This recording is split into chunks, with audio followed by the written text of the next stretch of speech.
What's good, Dark Knights? It's your boy Zay coming to you to make an interesting video on art, fashion, and photography. This topic will be Irving Penn. Now, before I get to the video, please make sure that you like, comment, and subscribe, as it does help a small content creator create good content for y'all. Don't forget to follow me on IG at Zay2Hot, that's ZAE_2HOT, for more updates on my videos and just chill and talk to me. If you don't, rumor says the Turbulence Man will come and get you at night. And with all that being said, let's get into the video. Irving Penn was one of the most celebrated photographers of the 20th century. He captured the essence of beauty in his stunning portraits and fashion photography. He also made significant contributions to the world of photography by experimenting with new techniques and breaking traditional norms. In this video, we will dive into Irving Penn, his life, and his work. Now, Irving was raised by a Russian Jewish family. His father, Harry, was a watchmaker, and his mother, Sonia, was a nurse. He had a brother named Arthur who became a movie director and produced well known movies like the 1966 The Chase, and as well, probably the most famous movie, 1967 Bonnie and Clyde. Irving Penn was an American photographer born in Plainfield, New Jersey. He was born on June 16th, 1917. Now, let's talk about Irving Penn's education. He studied at Philadelphia Museum School of Industrial Arts, where he received training in drawing, painting, graphics, and advertising. After completing his education there, Penn moved to New York City to pursue his career as a commercial artist. This would mold him to the artist he would later become. Now, Irving took a formal class on photography, which wasn't considered fine art at that time. He focused on his craft, focusing on painting, drawing, and industrial design as a student. He viewed himself more of a painter than like anything. Now, I couldn't find his artworks as far as my research of his earlier works, which is sad. So instead, I'm going to show you some of the artwork I did find that was his in an industrial kind of like look. Be admired for his work. Truly an elegant bastard he was. Those might be his earliest works. I don't know. Don't quote me on that. In New York, Penn took classes at the Art Students League and also worked as an assistant to the fashion photographer Alexia Brotovich. I definitely butchered that name, so I'm gonna just say Alexia instead. Now, your question would be, who is Alexia? Now, Alexia was a renowned fashion photographer of his time, credited with revolutionizing the industry with his distinct style and aesthetic. Born in Russia in 1898, Alexia later moved to Paris, where he studied under famous artists and designers before eventually settling in America. It was here that he began his career in the fashion industry, working for prestigious magazines such as Harper's Bazaar, which I do want to say is an amazing magazine, bro. Like their stuff that I see, I'm gonna flash up some of the pictures, are phenomenal. Alexia was known for his groundbreaking approach to photography, using innovative techniques such as unusual angles, stark lighting, and bold compositions. He was also heavily involved in the design and layout of his images, often using graphic elements such as typography and illustration to create a cohesive and striking final product. Alexia contributes to the field of fashion photography and influenced countless photographers who have followed in his footsteps, cementing his legacy as an iconic figure in the history of the medium. Now, back to Penn.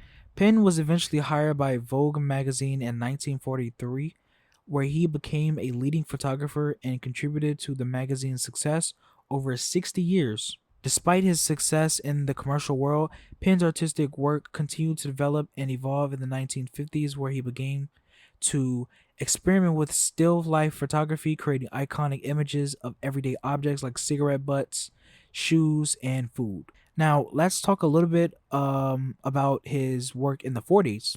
Okay, so in 1941, Penn left his job at Saks to spend a year traveling through the southern United States and Mexico.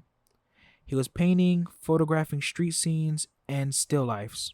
During this time, Penn still aspired to be a painter and did not consider photography as his primary medium. He never fully abandoned drawing and painting in his career, using it often as preparation for or in response to his photographic work, especially in his still lifes. Following Penn's return from Mexico in 1942, Alexander, man, why are these names so hard to say? Alexander hired him to be his assistant at Vogue. Penn's first cover, A Still Life, was published on October the 1st, 1943. Now, let's talk a little bit about his still life work and his anthropomorphic work. Penn's still lifes for the magazines were often imbued with narrative and anthropomorphic characteristics. Penn's photography was one such technique where he used distorted mirrors to create abstract reflections of his subjects. These reflections often portrayed a completely different image from what was conventionally expected. Irving was well known for his use of stark contrast, which added to the dramatic effect of his anamorphic work.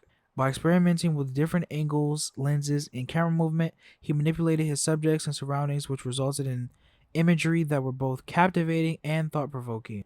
Penn's anamorphic work was renowned for its deep-rooted symbolism, and emotional impact, which made it an instant hit with the art community. Even today, his legacy lives on through his unique pioneering and approach to photography. Now, let's talk about his work in the 40s. His photography work is beautiful and striking to the eye.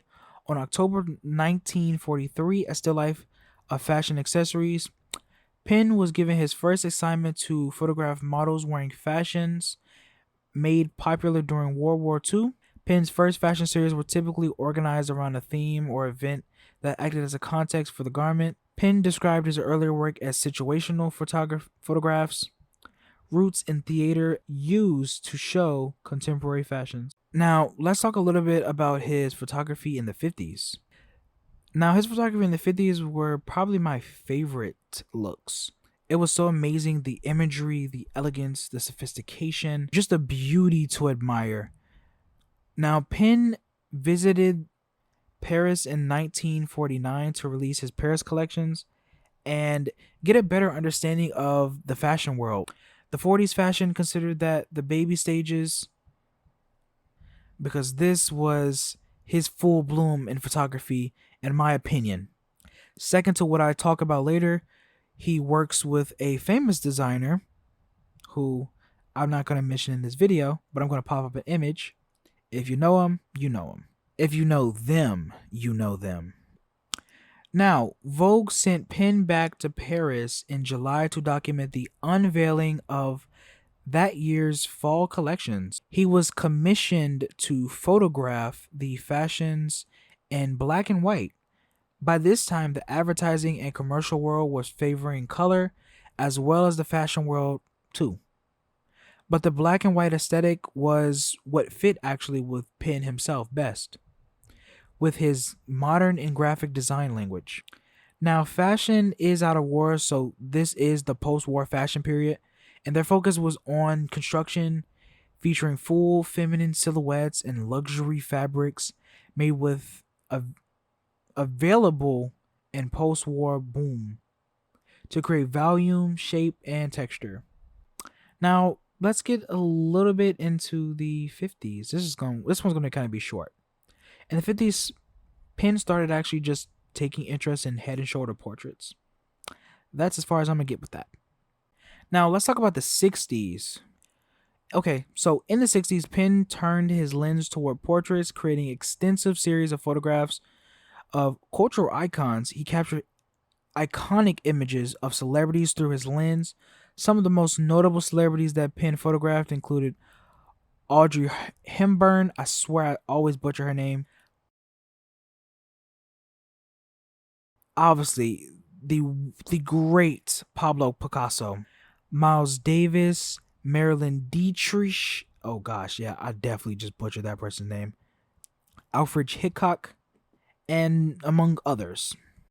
Penn's images were incredibly influential and shaping the public perception of these celebrities and turning them into cultural icons. With his unique style and attention to detail, Penn created a new standard for the portrait photography, one that emphasized simplicity and elegance. His work has left a huge mark on the photography side of things, whether it be fashion or whatever. And his legacy continues to inspire new generations of artists like me. Irving Penn um, also did a ready to wear. He also did ready to wear clothes photography because by this time, this was actually the beginning of ready to wear, actually, which is pretty cool because everything else beforehand was like pretty much haute couture and for the rich of the rich. You know what I mean? So now they have a much more, not a toned down version, but uh, you can get designers work without having to pay that haute couture price because everything had to fit. Now, with ready to wear it, everything doesn't have to fit specifically to your body now. You all get like a commercial based pattern. But back to the video. Irving Penn's iconic photography captured fashion in its purest form. He was more known for his simplistic approach to photography. He was often known for stripping away all distractions and just simply allowing the clothes to be center stage. Penn's use of light and shadow enhances the clothing's texture and shape, striking design, creating a sense of depth and dimensionality that brings the semblance to life. Overall, Penn Irving Ready to Wear Collection photography is a testament to the power of simplicity and expert craftsmanship, revealing the beauty that can be found within a minimalist design. Throughout his career, Penn remained committed and experimentative, and his work was characterized by innovation and unconventionality. To his approaches to portraiture, still life, and fashion photography, his influence on the medium of photography has been significant, and his legacy remains as inspiration for contemporary photographers today. Now, this will be the end of this video. If y'all like this video, get it to like 15 likes, that'll do. Don't forget to comment and subscribe to the video for more content. Sorry, my bad. And as I always say, I love you, Dark Knights.